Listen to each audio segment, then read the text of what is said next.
All right. Hello, everybody. It is I, Anna. Um, today's class is going to be recorded. That is through Lichwood. I just want to let everybody know. So if you talk or anything, it will be recorded. Good. Good. So this is my first time teaching a class via online. I've only done it once before, and that was in person. So we will see how this goes, because it is a lot weirder when you can't see the people you are talking to.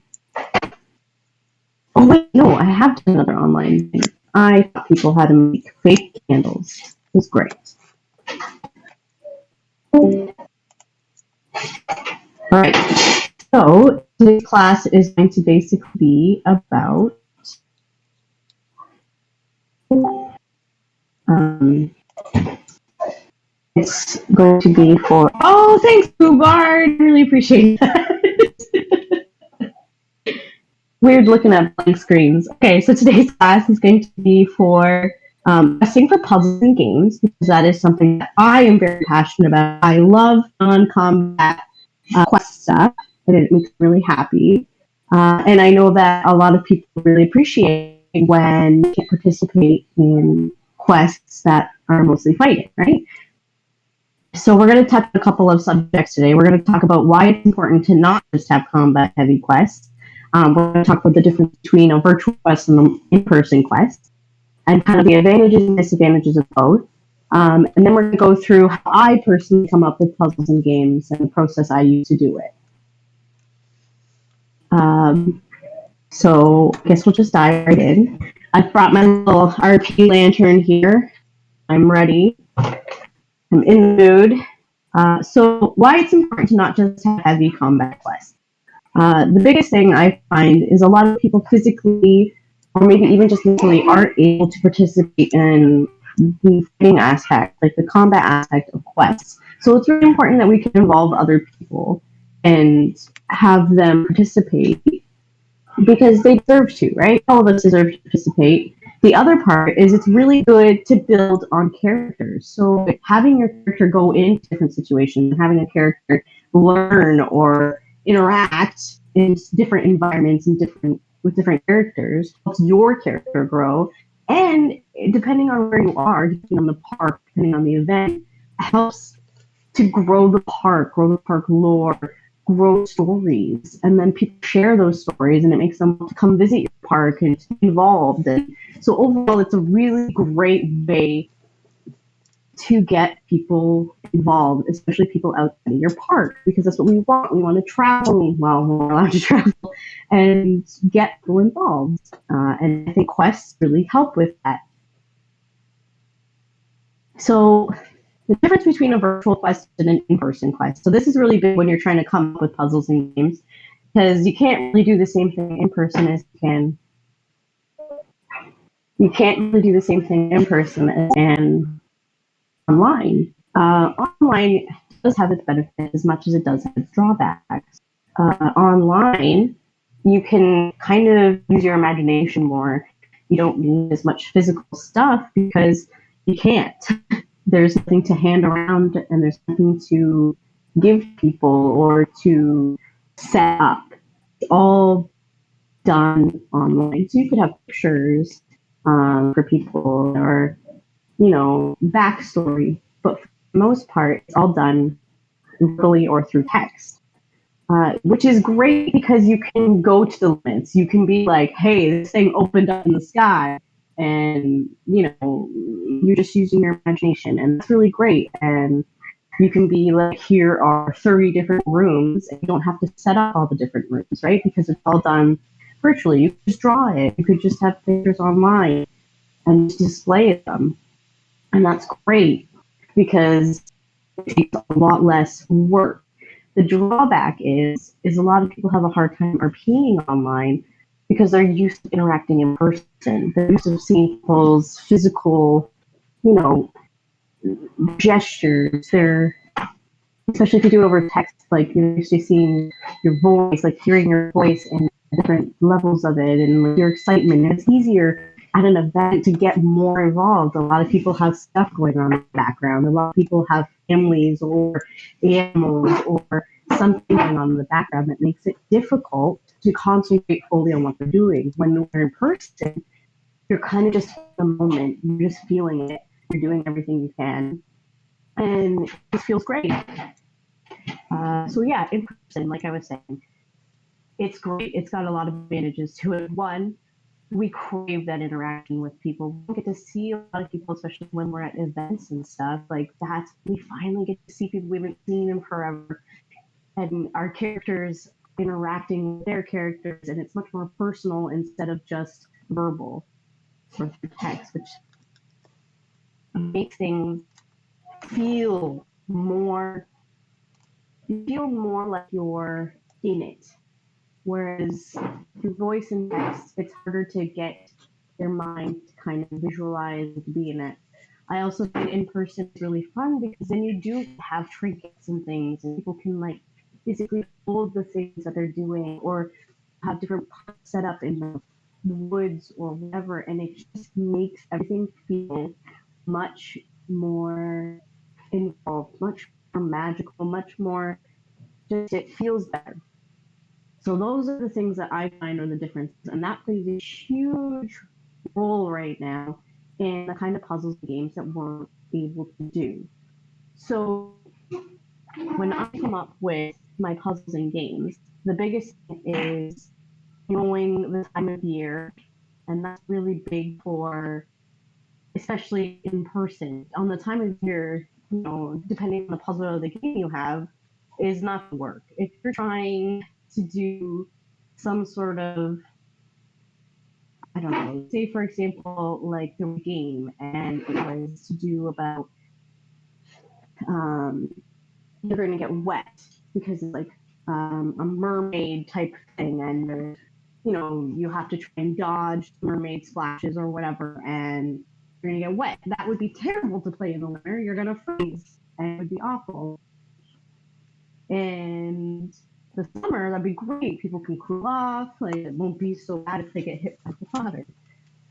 Uh, so time of year is huge for me, especially for in-person quests, just because you need to kind of pay attention and kind of adjust, especially because in Canada for the weather, right? You want to make sure that you are having appropriate quest activities. The other thing for time of year is if there's holidays, and to be careful too, depending on the holiday. I know we want to be accepting and tolerable of everybody, but it is fun to do holiday-based quests. It really is. And again, you don't want to have an Easter quest when it's Halloween. Like that doesn't make any sense. There's no sense in having a crazy magical bunny hole where you go and find these Easter eggs for the Easter bunny when it's October. So again, time of year matters. The other thing I want to talk about too is the event. So a lot of the time, an event is being held and someone will reach out to you for a quest. Now, you're not necessarily a part of the event outside of the quest, so you need to know what is the event's theme. Like, what are they doing? Is it that mermaid quest, or is it maybe something to do with like this dark adventure that's going to involve, more of a low tone, more of a dark tone? You want to make sure your quest fits. You don't want to have a big bubbly quest that's all fun and awesome and like magical and silly if the tone of the event is dark and meant to be scary. It just doesn't flow, right? Like it doesn't make any sense. So you want to make sure your event matches the quest. That's huge. Sometimes people, when they do make their event, they base it off the quest, which is very helpful. But again, sometimes not helpful if you're having a quest block and you can't think of what you want to do via quest. So next, of course, would be the quest. So if someone at the event has an idea of what they want for their quest, then you're going to base your ideas off of kind of what they want. But a lot of what you need to do is sorry, children. You need to base your uh, quest off of. Oh, I just totally lost my train of thought. You need to base your quest off of the event theme, and so your quest, depending on what you're doing. I totally lost my train of thought. I'm so sorry, guys. We're going to go into finding and researching games. That's where I'm going to start. So, your quest is really important because depending on your quest will depend on what kind of games you need to research. So I love to find games that not necessarily usually used in quests because I think it's fun. You can find games which is I use Google all the time, and say for example the quest is all about that bunny situation, right, where it's all Easter based. I tend to Google Easter games, and then I kind of twist them to fit in with LARP. So, say for example, you have your Easter event, and there's Easter people, like these big giant bunny people, and they have come to you and they need help, and they're looking for their specific egg, and they can't find their, we'll say, golden egg, because they're they need it to deliver all the eggs to all the children, because it's how they teleport, and someone stole it, and in the wrong hands, of course, teleportation is dangerous. And so now you need to come up with games or puzzles or activities that would involve trying to find this golden egg. So like a scavenger hunt would be perfect for that, right? Trying to find clues to figure out where this golden egg is. Or, sorting through eggs to find something that might have a clue in it, which would be perfect. You're like opening up these different eggs, trying to find something. And of course, maybe throw some chocolate in there or some other treats. And then in between all those eggs, you find, I might actually use this at a quiz one day. You find a puzzle, like that something needs to be solved, and then they put it together and it gives them a clue, they keep going and they're sorting through. I think those kind of things are really fun. Another thing you can do is do RP-based games. RP-based games are really good because, like I said, they help your characters grow and shape them and shape the part. So maybe have more of like one of the bunny people is leading them to these different areas and they need help. Or have like I did an escape room recently, and the Trickster Fairy, it was really interesting to see how people interacted in the escape room and how what they needed to do or what they wanted to find. I honestly did it several times because it was really interesting to see outside of Amtgard how people role played and interacted, because they're stuck in a room and, like some people panic, some people get right down to business. They're like, okay, we need to do this, and this. Some people are more adventurous, like, oh, I wonder what this is going to taste like, and stuff like that. It's just really, really fun and interesting to watch people and watch their characters do certain things. So that is so finding and researching games. Like I was saying, it's really easy to get sidetracked and kind of get a block in trying to find what would work in the situation, especially depending on the amount of people that might be attending. Some parks or events might have lower numbers, so you need to make sure and be able to adjust depending on the amount of people. So make sure whatever game you're coming up with, you could do it in a large setting or a miniature setting. Like I said, those searching for those eggs, depending on the size of the people, depends on the amount of eggs you're going to have for people to sort through. Because you don't want them spending 20 minutes on this egg when there's still so many other things to do in the quests. The other thing is you want all of your activities and puzzles to lead to something else. Whether it is combat or not, you need your puzzles or activities to lead you to the next step of the quest. So whatever your puzzle is, make sure it has an answer that's going to lead you in to your next puzzle or combat. And even combat can be used, not necessarily for fighting. Like you can have a combat ready villain and have them talk to people and communicate with people, and they can choose to be. The characters can choose to fight this villain, or they can choose to work it out in another way. Maybe this villain was just a misunderstanding, and in reality, they are just lost and are panicked because they don't know who any of these people are and they're being attacked. So maybe your characters will find out a way to get this information out, and then there isn't a fight. But like I said, you need to have a way to get to the next part of the quest. So maybe they give you information that you needed to move on to find the next puzzle piece. Maybe they're like, well, I came out of this portal that was in this forest over there on the west end. Well, there you go. There's your next piece of the puzzle. Go to the portal. Now you need to open the portal and you need to come up with a puzzle or an activity to open this portal so that you can find out where these people are coming from.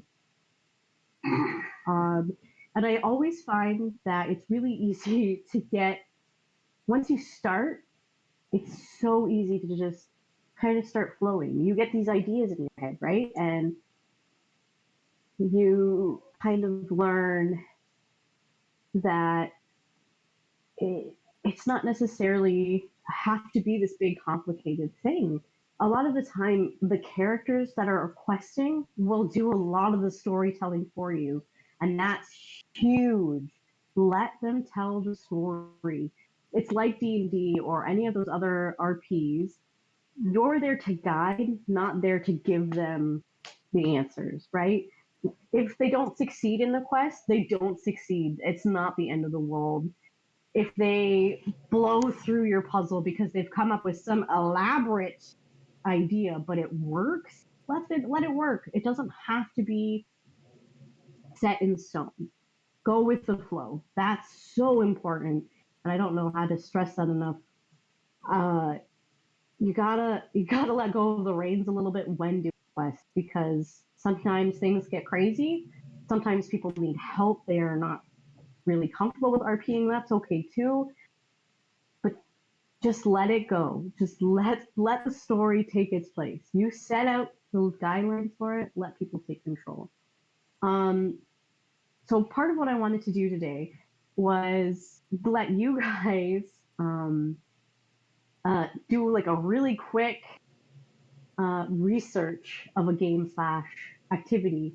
So, if possible, I want to throw out a time of year, the event, and what kind of quest is needed. And then I want people to take 10 minutes and you're going to find 2 activities or puzzles or games that people can do with your activity or quest.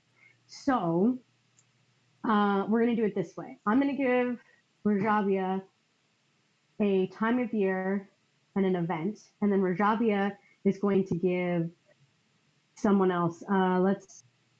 Is everybody okay participating? Is that okay? Let me see here. I'm going to go into the chat here just in case people aren't talking. Rajavia totally doesn't have the golden ring. That's suspicious. I totally think he did. Is everybody comfortable with trying to quickly come up with a quest idea / an activity to do with it, 2 activities with it? And then, yay, okay, that's great. I'm just waiting here for some answers.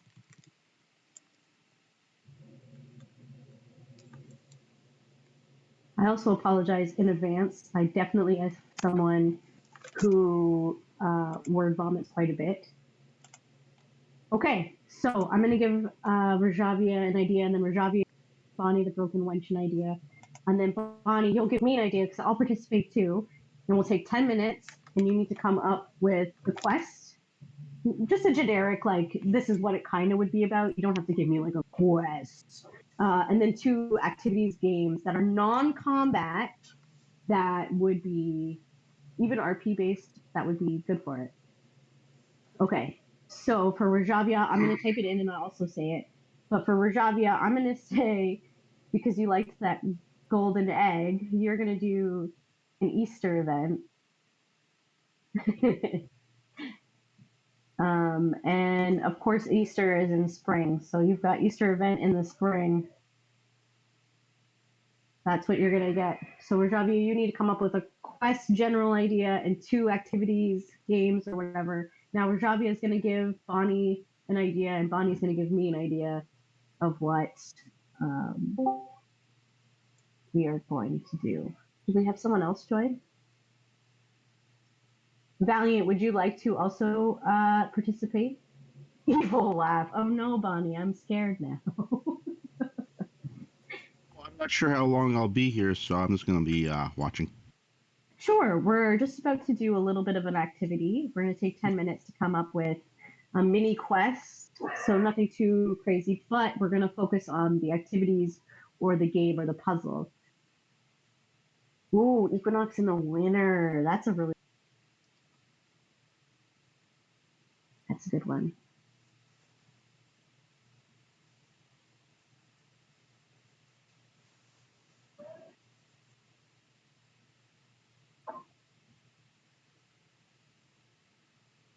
So what I'm going to say for the quest is what I want you to do is give me like your opening like line, grab people's attention on what this quest is going to be about. What you would post, what you would say to them when the quest first starts. You don't need to go into the details of it, just something that would be a general idea of what it is. And then who knows, maybe you can build off of this for a future date. Who knows? I'm so curious as to what Bonnie's going to tell me to do.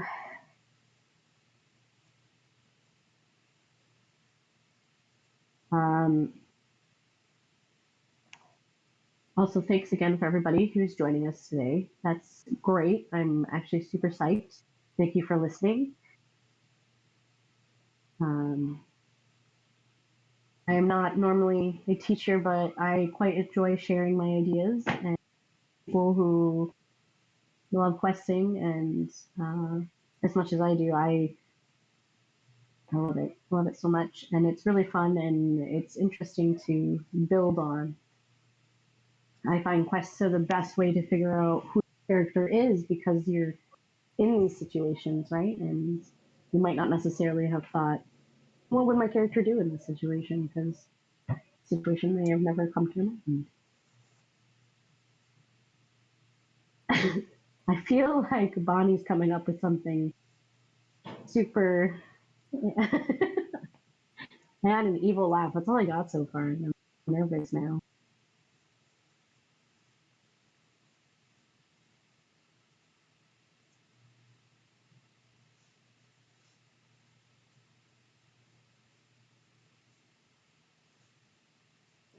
I don't want to be in trouble. I've done nothing wrong. Why am I in trouble, Boshavia? I didn't do it. Whatever it wasn't me.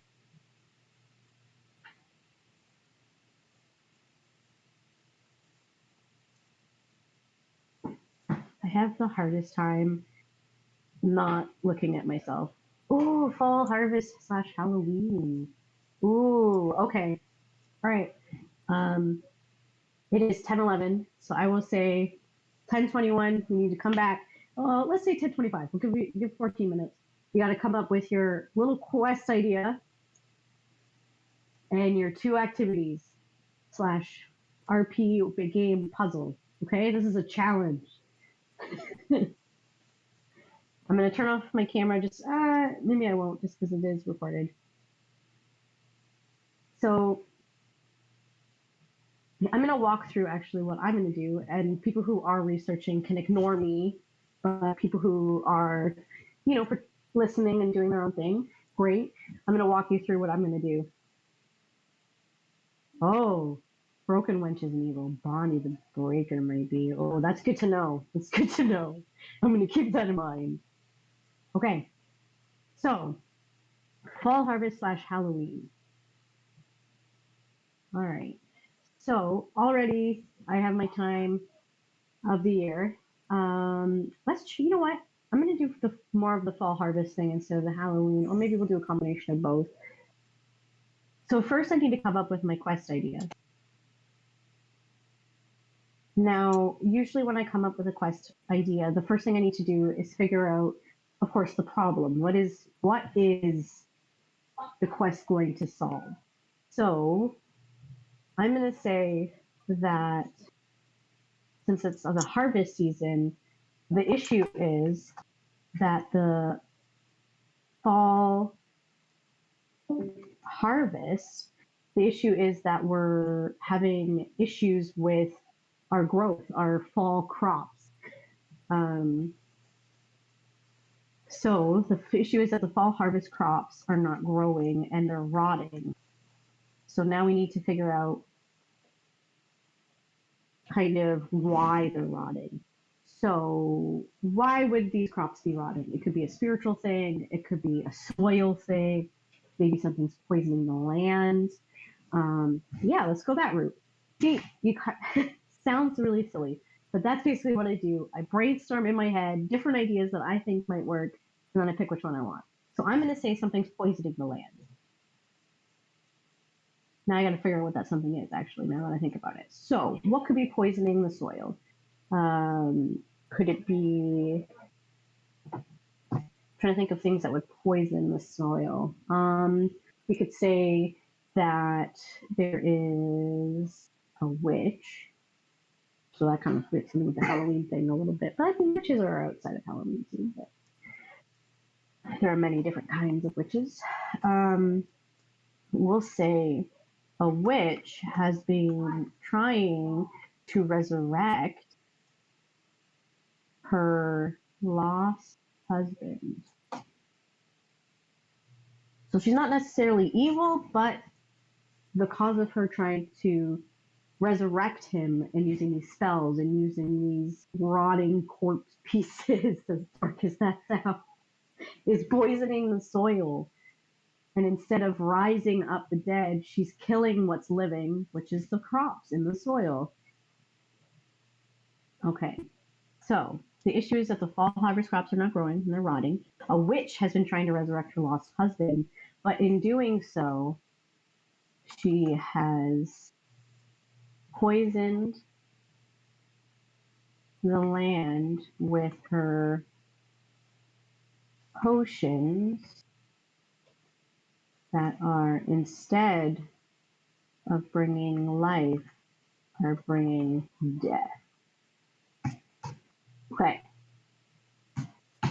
So now we need to come up with a way to fix it.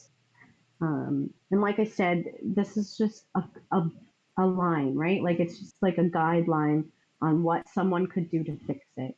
Maybe they come up with another idea that works really well for it, and you are, it sounds good. It sounds like it would work. Then let them do it. It doesn't have to be exact.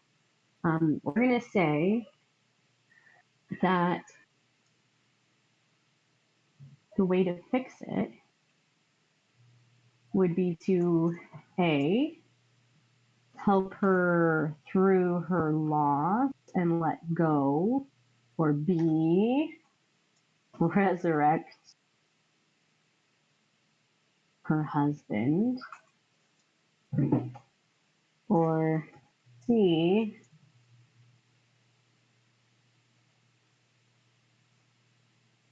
we'll do either resurrect her. So the issue, though, is how do you communicate with this witch? Because of course she's going to think you're there to hurt. Also, she's hidden away in the forest, so we need to figure out how we're going to find her. So we'll do, let's see, how would you find someone who is trying to resurrect someone and everything they do is killing things? So then you've got to follow the path of death, basically. So follow the path of the destruction.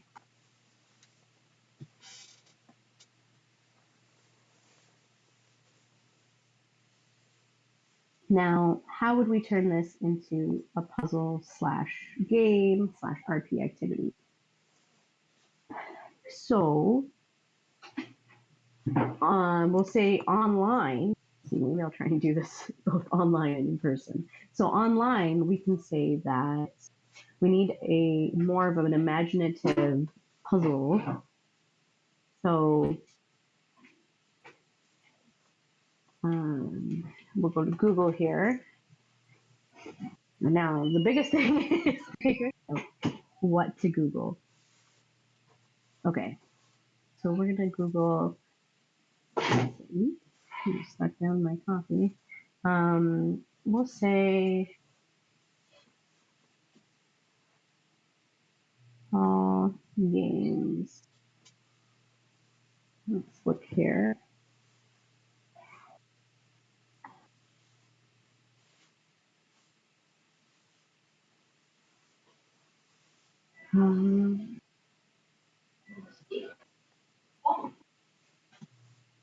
So we'll say for, let's see. Okay. So first, you know what? Let's not follow the path of destruction yet. We're going to look at the harvest stuff. Look at the harvest to try and figure out, because we're not going to know it's right away. So look at the harvest to figure out what is wrong. So what is wrong with the harvest? So we're going to look at it and we're going to go through and say that you're going to harvest these things. So we'll say kind of like a scavenger hunt almost of, well, I don't want to say scavenger hunt. Ooh, okay. So you're going to look at the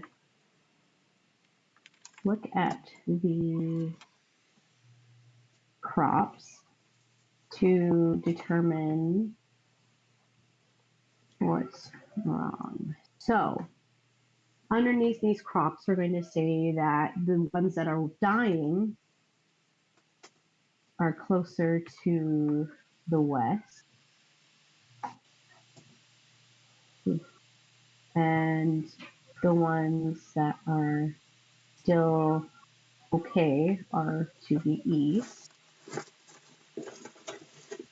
And underneath the dying,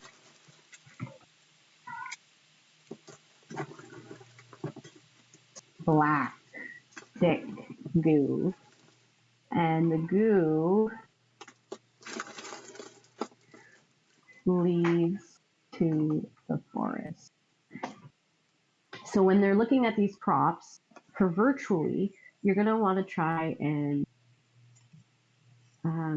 give them ideas. So we're going to say like, okay, there is a cropped field and there is 6 rows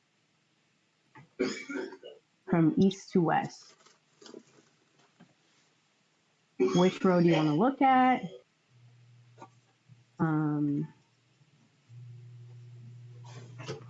And which? So 6 rows and the columns of, in which column?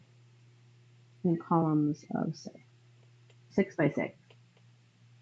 And then you can have it so that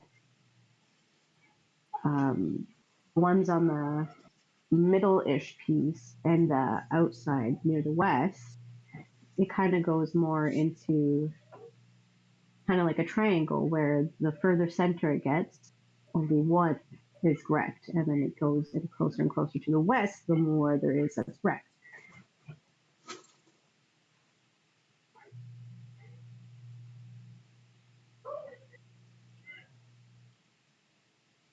No, it's okay. I'm trying to go a little bit more into detail just because I am talking to people while you guys are doing it. You're good. I think you're doing great.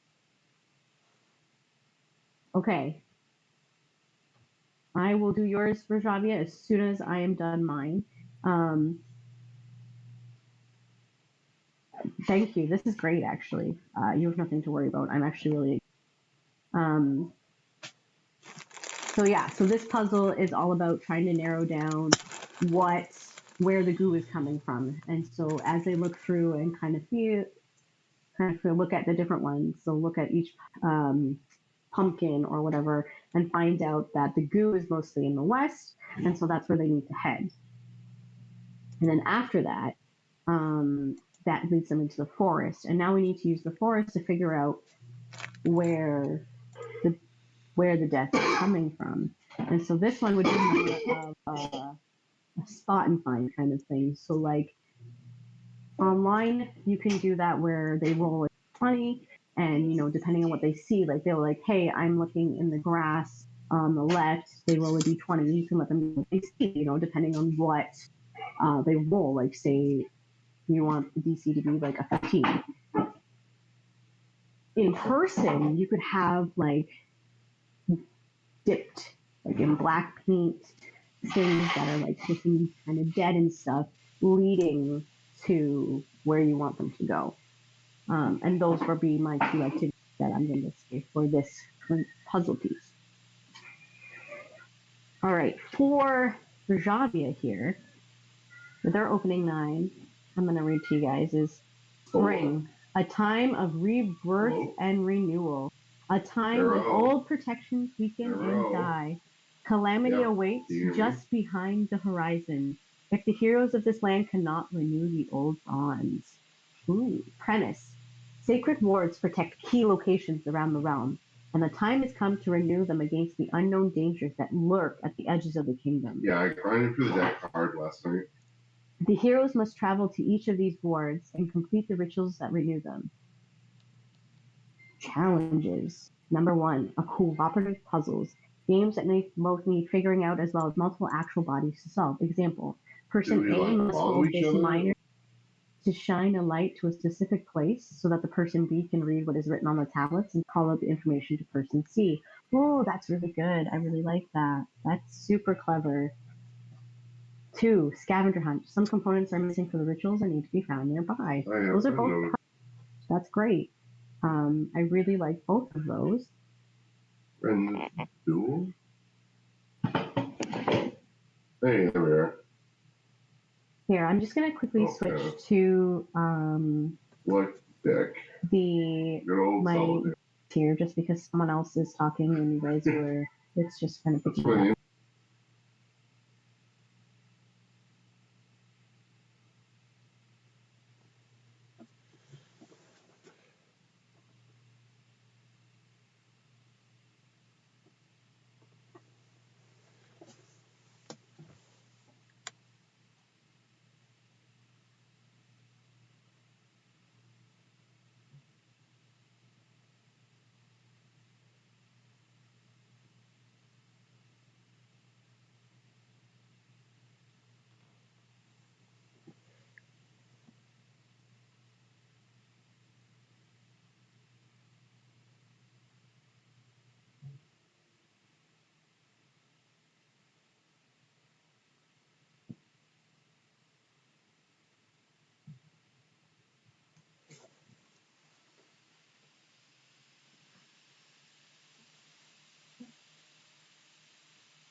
Okay. I think I'm back now. So I went to push to talk to try and fix the issue. That did not work because I was pushing the wrong button. So I apologize in advance, guys. I just moved rooms. Yeah, sorry. So I'm going to go through Rajavi's again just because of how much noise there was. I really apologize about that, guys. It's one of the things that is an issue when it comes to virtual virtual stuff here. Just trying to. Okay, there we go. So for Rajabia's opening line, she's got spring, a time of rebirth and renewal, a time when old protections weaken and die. Calamity awaits just beyond the horizon if the heroes of this land cannot renew the old bonds. And I really like this opening line because it not only gives us kind of a taste of what is to come, it's so open, like what calamity is it? This is one of those kind of quests that could be layered out. Like we could have multiple quests based just on this opening line. Like it could be, we need to do several things to achieve. All right, so the premise is sacred wards protect key locations around the realm, and the time has come to renew them against the unknown dangers that lurk at the edges of the kingdom. The heroes must travel to each of these wards and complete the rituals that renew them. Again, this is something that's great because the different wards could be different parks, and you could have to travel to each park to renew the wards. And I think that's such a great idea. And again, it took her 10 minutes to come up with, and that's just like the basics. So the challenges, the cooperative puzzles, games that need both figuring out as well as multiple actual bodies to solve. So the example that's given is person A must hold this mirror to shine a light to a specific place so that person B can read what is written on the tablets and call out the information to person C. And this is a great idea. Like you could, especially if you're outside or if inside, like I said, a D20 or like a D6 or whatever, being able to roll to see if they're able to like hit the light just the right way or whatever. It could be used both in person and online. So this is a very versatile quest, which is amazing. It's great. I love it. Yeah, and there's just so much you can do with this, right? 2, scavenger hunts. Some components are missing for the rituals and need to be found nearby. Scavenger hunts, I find, are the best kind of filler if you need them because they're fun. Some people get competitive with them, which is great. And they take time, which when you're trying to fill time is really good, really, really good. So yeah, thank you so much, Rajabia, for participating. I really like your layout so far. It's looking really good. I hope maybe you do use this in the future because I'm actually very interested now. I'm invested. You have my attention. Oh, I think Bonnie is typing now too.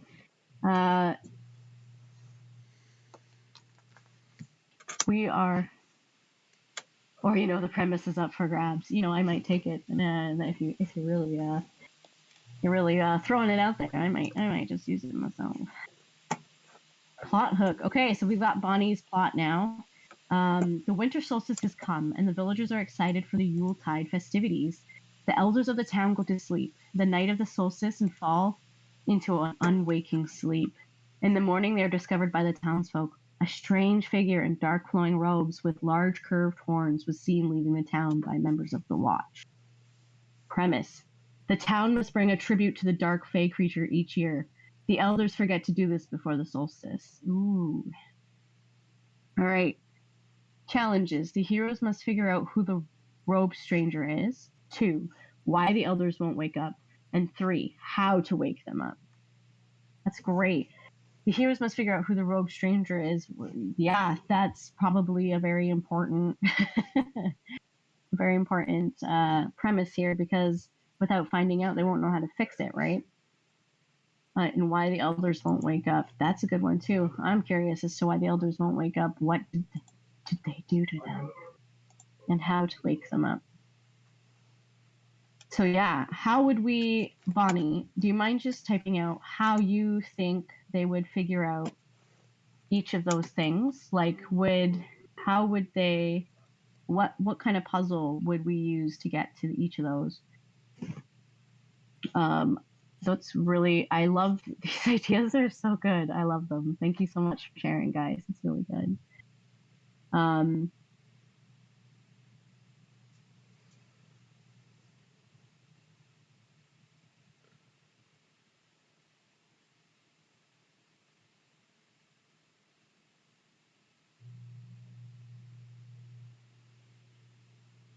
Bonnie's just typing here. After this, I want to know what challenges you guys usually face when it comes up to quests. Like, what do you find is the hardest thing for you when you are trying to come up with quest activities? Like, what do you find stumps you the most? Is it the plot? Is it the activities in between? Is it trying to manage different characters and the way some people? I know we do have some players that are more ready to fight, or they get bored easily. Like, what do you find is the hardest when you come up with quests? What are your challenges that you face? And maybe we can talk about how we can fix those, or brainstorm ideas on what you do in those situations.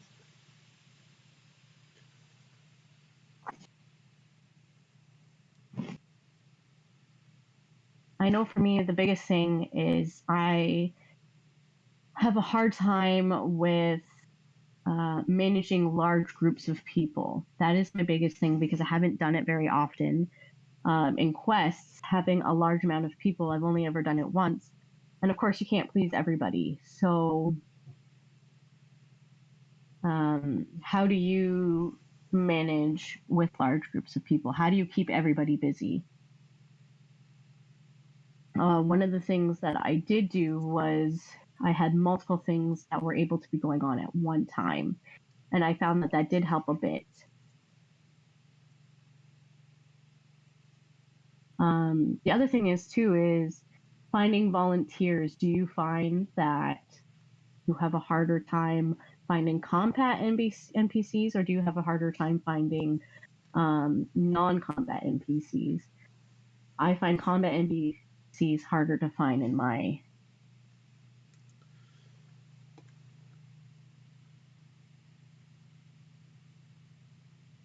Yes. Okay, yeah. So Rajab, yeah.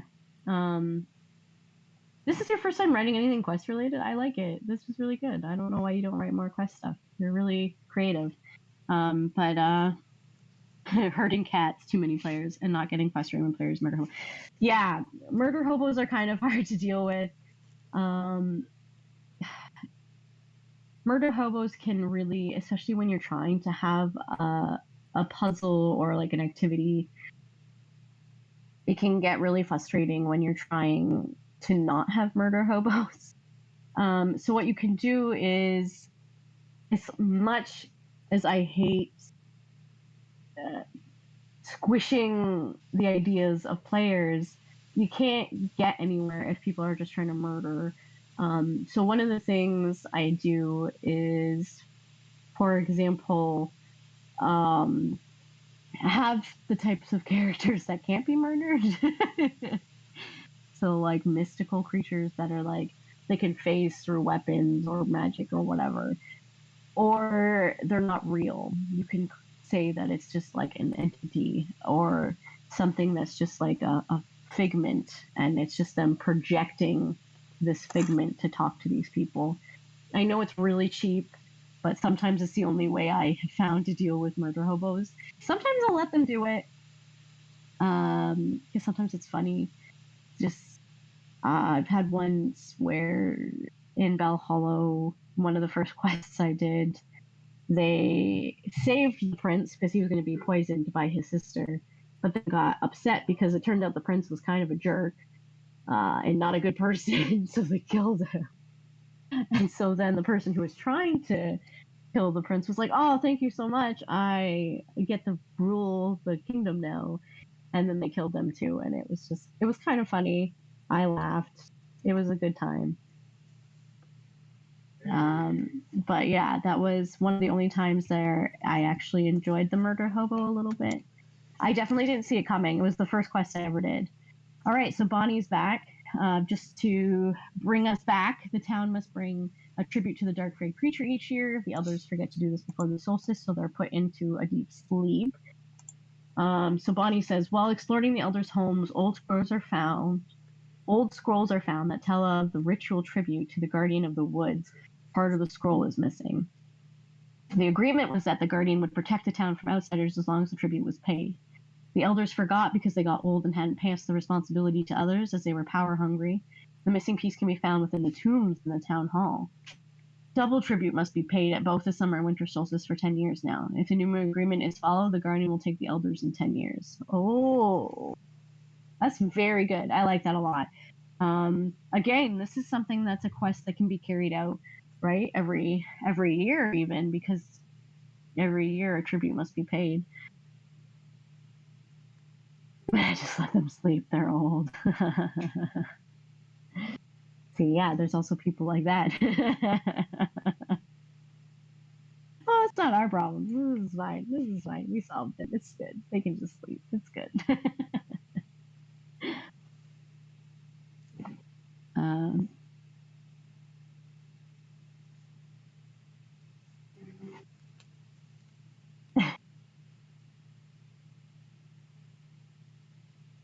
um, is there any other challenges that people face too with for the numbers? Yeah. Big groups of people can be hard to herd for sure. You definitely need a lot of volunteers when it comes to big quests. Oh, outsiders raid and pillage the village. See, there you go. You can tell this isn't Bonnie's first rodeo. She's already got a backup. Already got a backup just in case. Just in case they that's good. I like that. That was really fast too.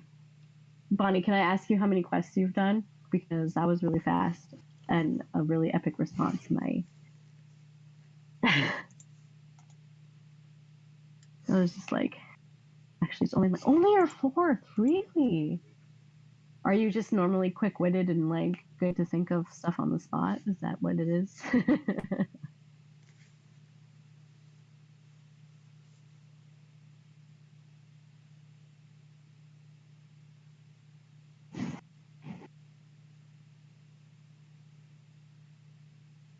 Okay.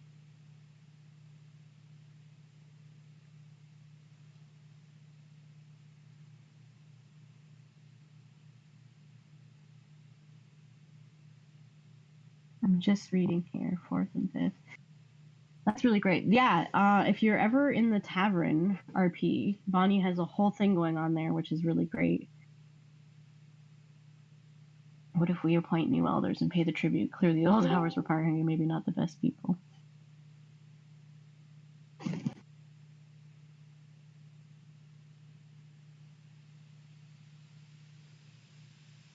Oh, you write stories. That's great. Yeah, stories. That's how I started too. I started with writing stories, and then when I got into Amtgard, I learned about quests, and I fell in love. I love it so much. And live with a Fubard. Fubard is definitely well known for quests and stuff. That is for sure. What if we appoint new elders and pay the tribute? So yeah, that's so maybe we need to deal with the elders as well because of the power hungriness. That's true. It's interesting to see because like we have to shape stories and villains, and sometimes we don't have classic villains, right? Um,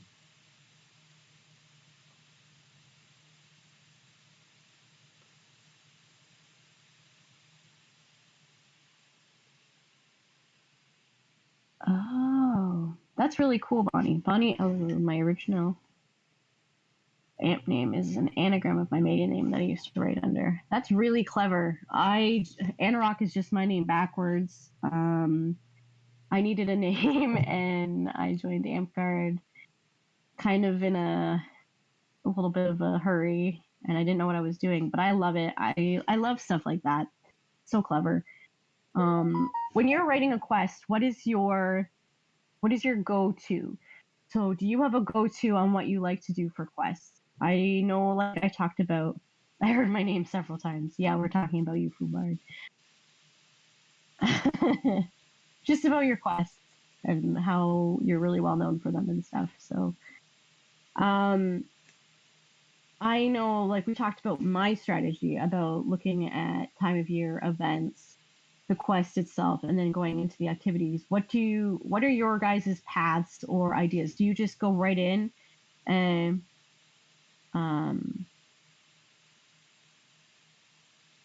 or do you kind of like have to have a strategy going in? What is the first thing that you do when you're coming up with your quest? For me, I always have to go through, like I said, I do the time of year, the event, the quest, and then I get into the activities and stuff. Are you more of an activities person and then you shape your quest around the activities? Mostly based on very loose outline. Okay, yeah. Do you do that even in person?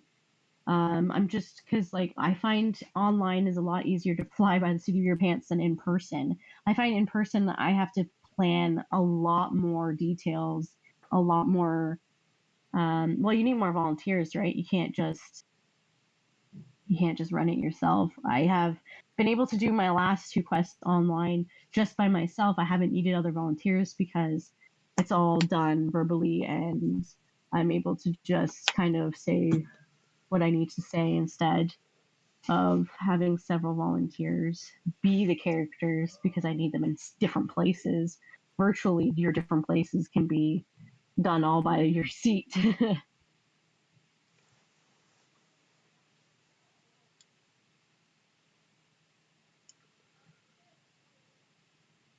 So, if I was going to run a quest, I would start with end game. What do I want to accomplish? Then I would work out the challenges, and then the journey of the players will be writing their story.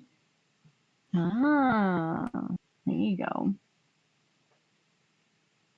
So you come up with where you want it to end instead of where you want it to start first. That's really smart. I like that. Which is really weird because I tend to do it the other way around usually. Although today I don't think I did. Today I think I found out where they were headed, and then that's similar to what I do for in person. Really? You don't find flying by the seat of your pants is challenging in any way? I'm just wondering because I don't know, maybe I overplan then because I tend to have to have everything laid out and planned. Oh, that's true, yes. My in-person stuff, I look around, find stuff, find a story hook online, then get NPC. Where are you looking around? Do you look around like where the event is and like try and figure out from there what needs to be in the quest?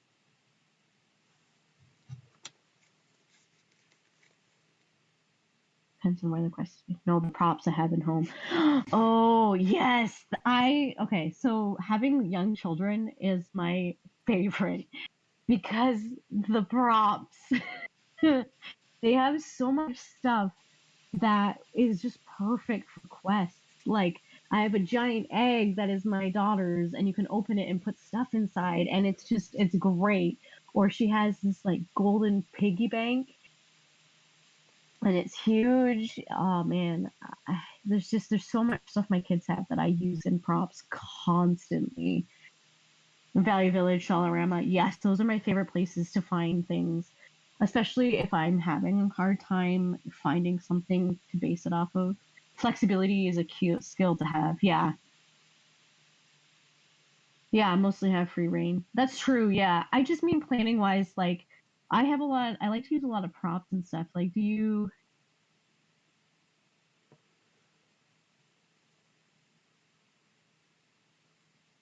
oh, I'm so jealous. You have a closet full of props. Yeah, my kids is my excuse. They have a lot of stuff. Although I do have random stuff like fake books.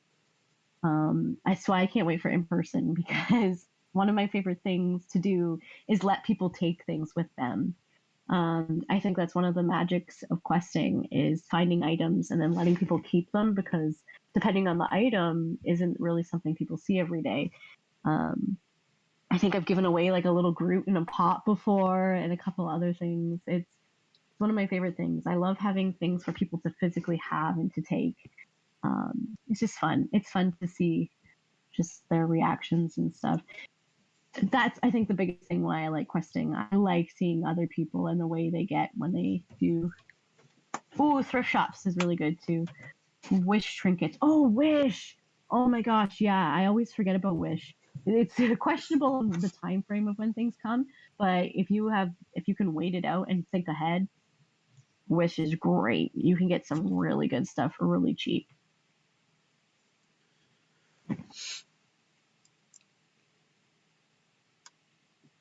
Amazon, yeah. So start ordering now. Yeah, I'm going to have to. I'm really excited for in person. I hope everybody else is too. I find that quests and stuff will be a lot more fun in my personal opinion. I like online. You can do a lot, but I love in person questing. Fingers crossed. Fingers crossed. We might get it by summer. For yeah, I think I'm gonna sum up everything that we kind of talked about today. Sorry that it's the end here has been a little bit, I had to move stuff, and so it's been a little bit disorganized at the end here, but the, the online stuff of things when you got two kids at home and someone else doing online stuff too. Pinterest is great. I love Pinterest. I use Pinterest a lot, honestly. All right, so to sum things up, both online and in person do have benefits. The importance of having non-combat in quests is because people can have physical and mental limitations. It helps growth for characters and RP. It also helps to grow park lore, and both online and in person have their advantages and disadvantages. And personally, my process is finding the time of year, the event, and the quest, and then go to the activities and stuff. But of course, it doesn't work for everybody. Like as we've talked about already today, multiple people do it in many different ways.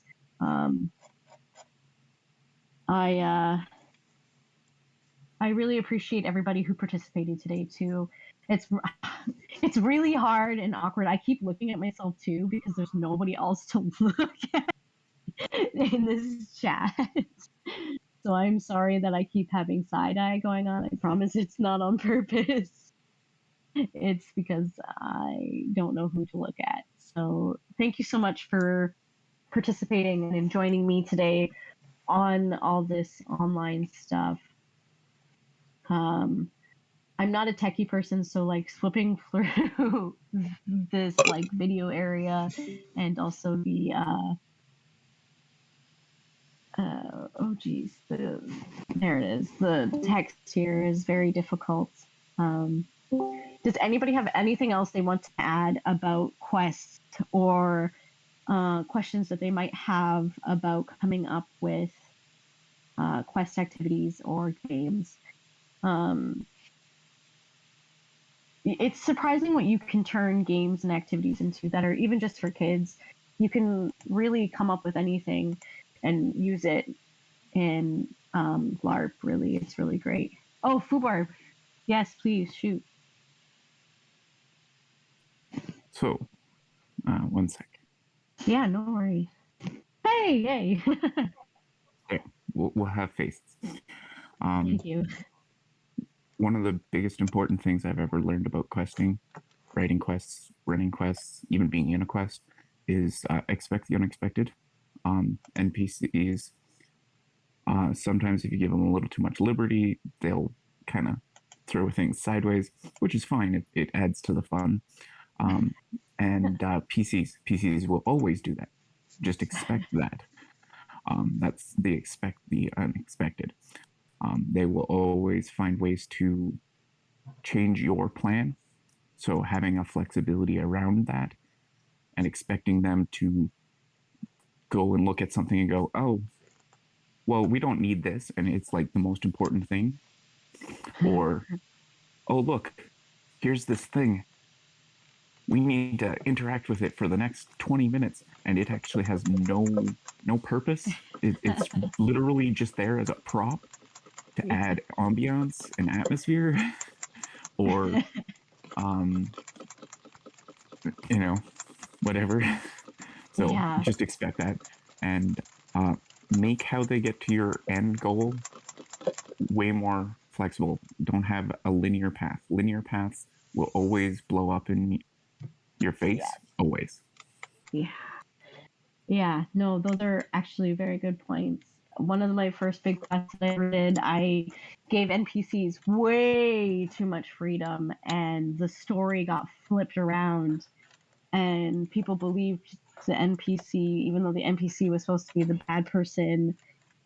And that's how I became a villain, an old lady villain, because the NPC kind of took it a little far. And I just went with it. I was like, yeah, I'm the bad guy now. Mwahahaha. It was all a dirty plan the whole time. Yeah, expect the unexpected. It's never easy. And linear paths are nearly impossible. But I think if everybody is, I'm just going to go back to the classroom text here. I feel called out. Yeah, Rajavi, you're pretty bad for that. Both Paladin and Third and D&D, 100%. Yeah. Especially the thing about having a prop or something that's meant to be used for something being tossed to the side and then them being distracted by a tiny little just for fun piece, and now you have this non-important thing being important because that's kind of how it went. But like I was saying, Rajavia, you are definitely someone who tends to find the fun, we'll call it the fun, in many items and or things.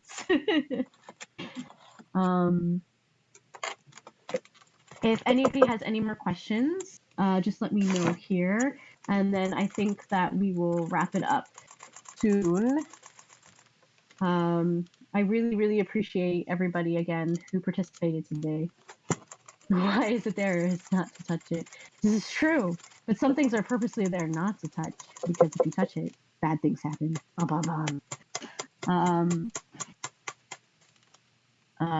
I'm really grateful for everybody. Thank you so much. You don't know unless you touch it. Yeah, I guess that's fair. Maybe you could investigate it, or lime green is bad. I really appreciate all the participation today. It definitely made things go a lot easier. I was really nervous about today, but I really appreciated the communication back and forth. It made things a lot easier. Thank you, Fubar, for jumping on video chat every now and then. That was great. It made me feel a little less like I'm talking to nothing, just a screen. I hope everybody has a wonderful rest of their academy, Adventure Academy. I, again, really appreciate everything. I hope you learned something, and if not, you at least were entertained. I was cooking and eating. Hey! Glad I could be of something to listen to. Super proud of you. Thank you so much. I hope everything went well. I really... Thanks, Anna Rock. You rock. Hey! Another year bolder. Get it? Bolder. Get a little wiser. Did I just jump in time for puns? This makes me so happy. Yeah, I'm just wrapping up to say goodbye to everybody.